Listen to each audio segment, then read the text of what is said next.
J'espère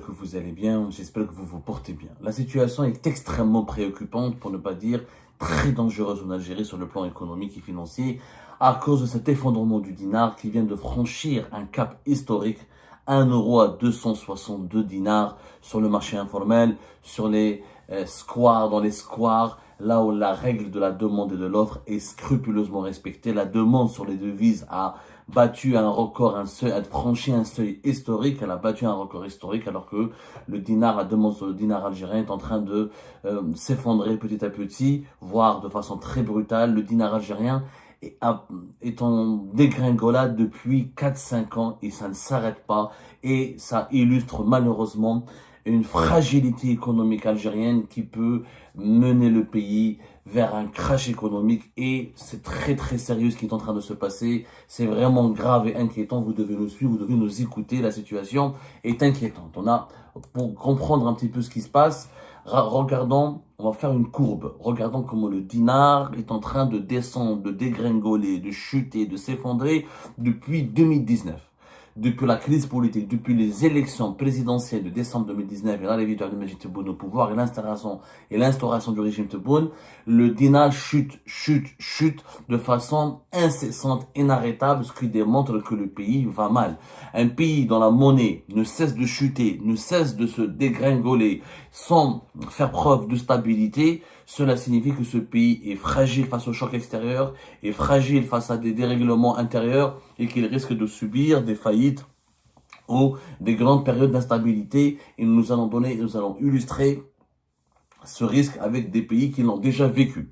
Mais d'abord, regardez ce qui s'est passé, regardez ce qui est en train de se passer plutôt depuis décembre 2019. En décembre 2019, 1 euro valait 204 dinars.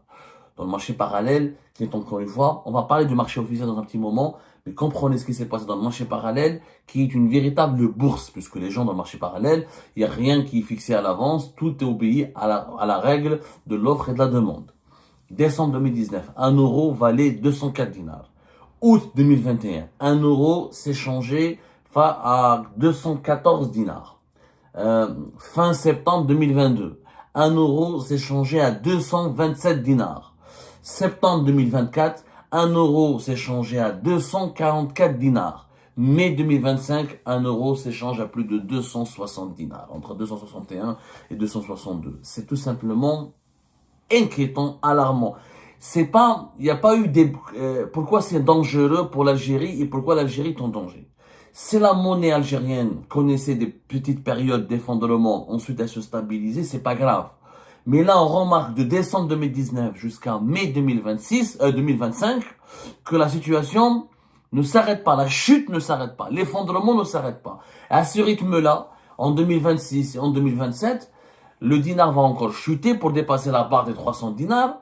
Pour 1 euro, l'euro va dépasser la barre des 300 dinars. Ensuite, l'euro va, la flambée des devises, et que des euros, des dollars. Nous, on utilise l'euro parce que c'est la monnaie la plus recherchée par les Algériens, étant donné que la majorité de nos échanges économiques sont avec l'Union européenne, et que la première destination lorsque les Algériens quittent le pays pour aller à l'étranger, c'est les pays de l'Union européenne et la zone euro. C'est pour ça qu'on utilise l'euro. Mais l'effondrement du dinar face au dollar, il est le même. Et face à d'autres devises fortes, il est le même. Il est plus fort pour l'euro parce que il y a plus de demande sur l'euro. C'est pour ça qu'on utilise l'euro comme référence. À ce rythme-là, si cette logique qui domine depuis 2019 perdure jusqu'à 2027-2028, on va se retrouver avec 1 euro qui va valoir entre 300 et 350 dinars entre 2026 et 2027. Ce qui veut dire que la monnaie algérienne est en train de s'effondrer, comme le cas dans d'autres pays ailleurs à travers le monde. Il faut savoir que, encore une fois, nous allons donner des exemples, qu'une monnaie instable a des risques importants. Parmi les risques, quand une monnaie est trop instable, le pouvoir d'achat chute. Il y aura plus de pauvreté. L'inflation augmente, les prix augmentent, parce qu'une monnaie faible signifie que les importations à l'étranger en devises seront plus chères.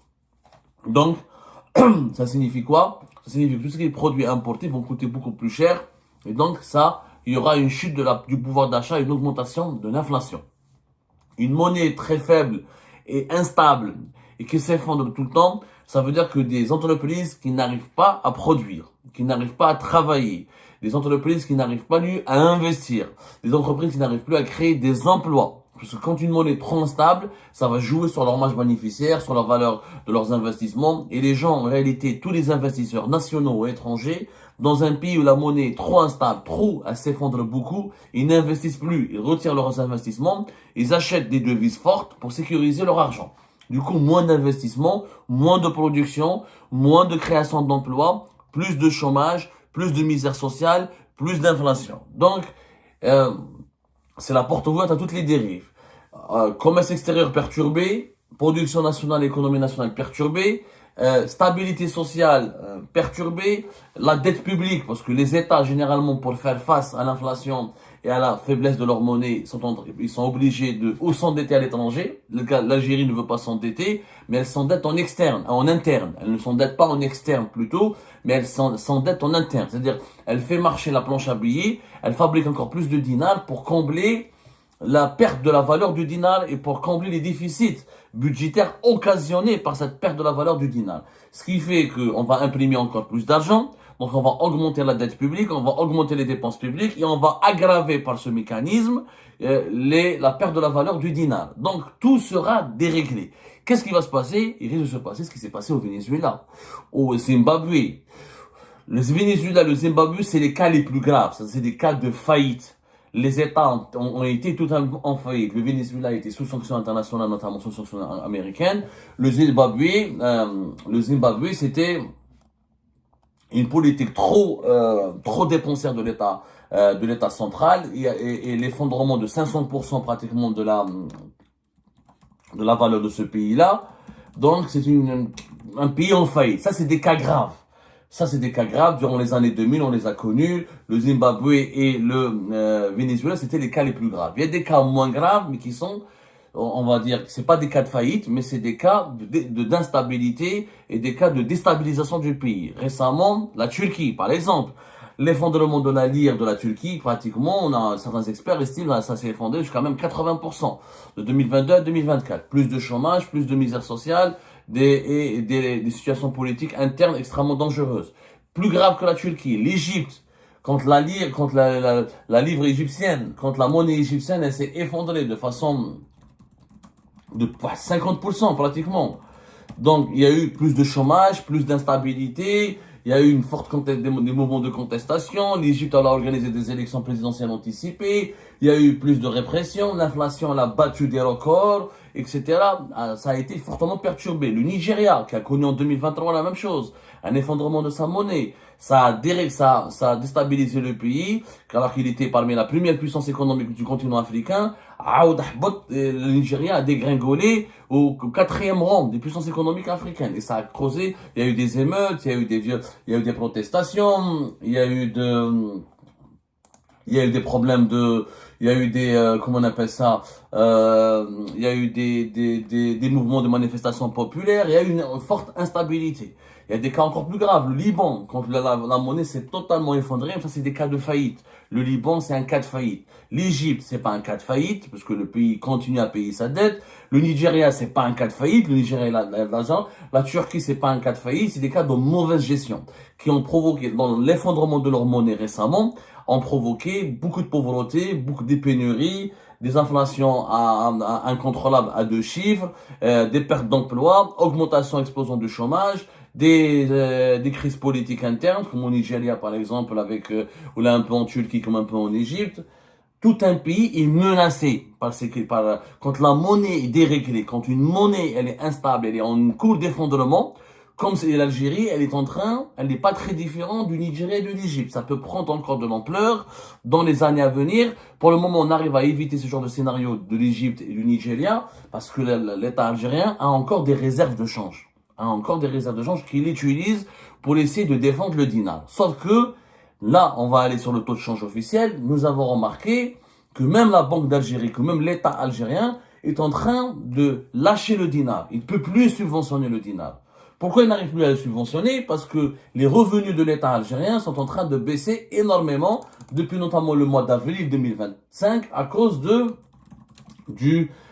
l'effondrement des hydrocarbures, du cours du pétrole, du baril du pétrole et du gaz qui a entraîné les marchés, les produits énergétiques que l'Algérie exporte essentiellement, comme le gaz et le pétrole, sont en train de connaître une chute importante. Depuis le début du mois d'avril, le baril du pétrole est à moins de 70 dollars.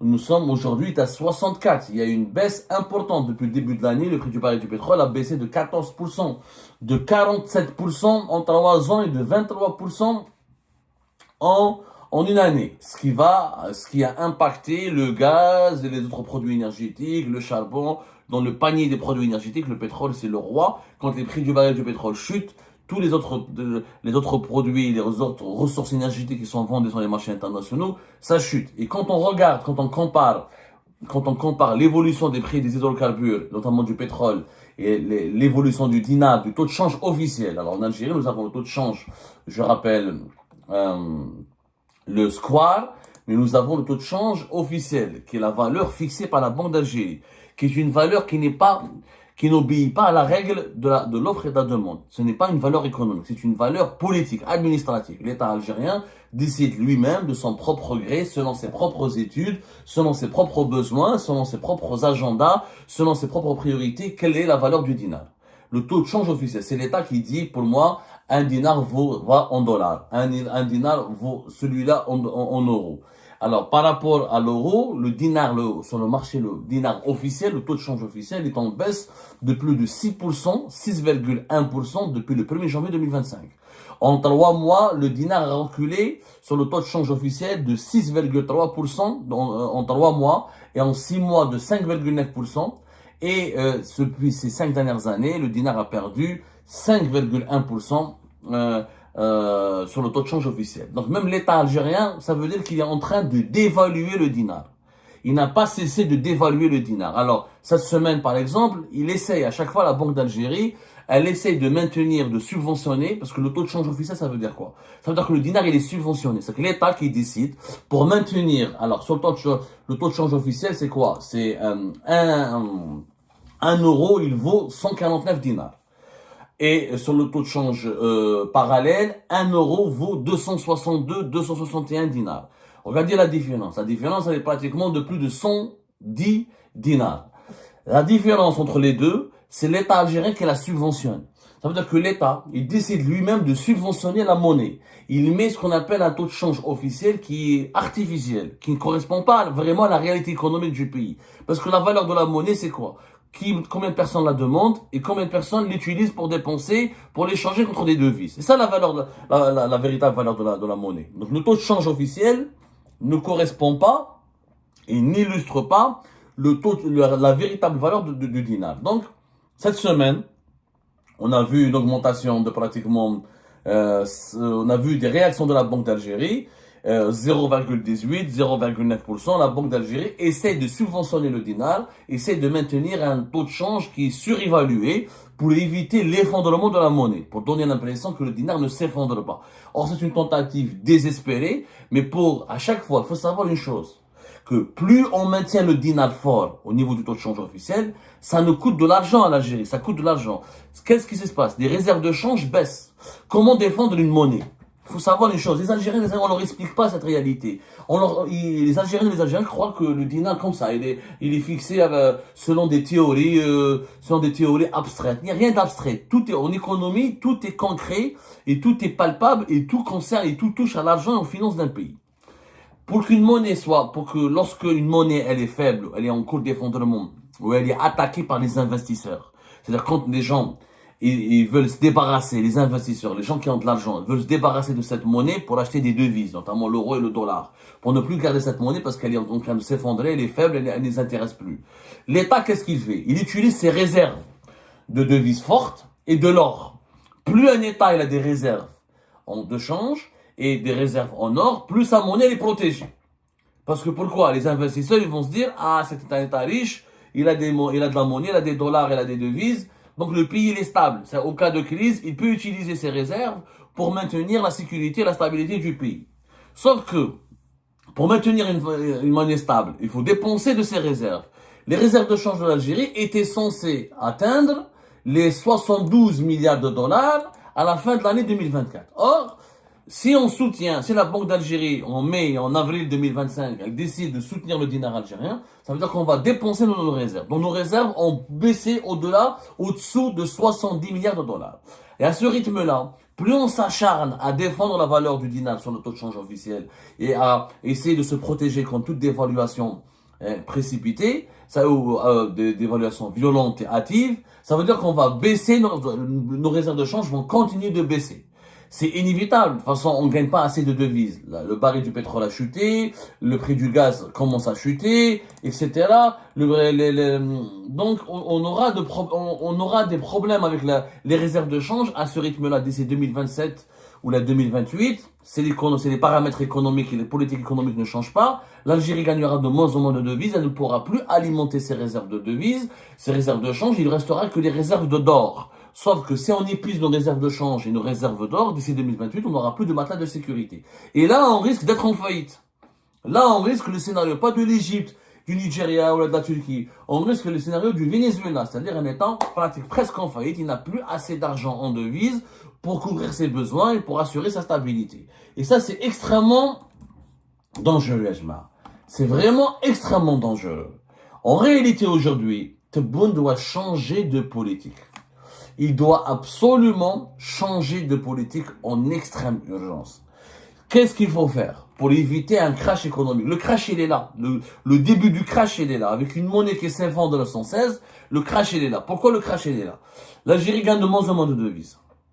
Ses exportations en gaz et en pétrole lui ramènent de moins en moins de devises. Et ça risque de durer encore longtemps.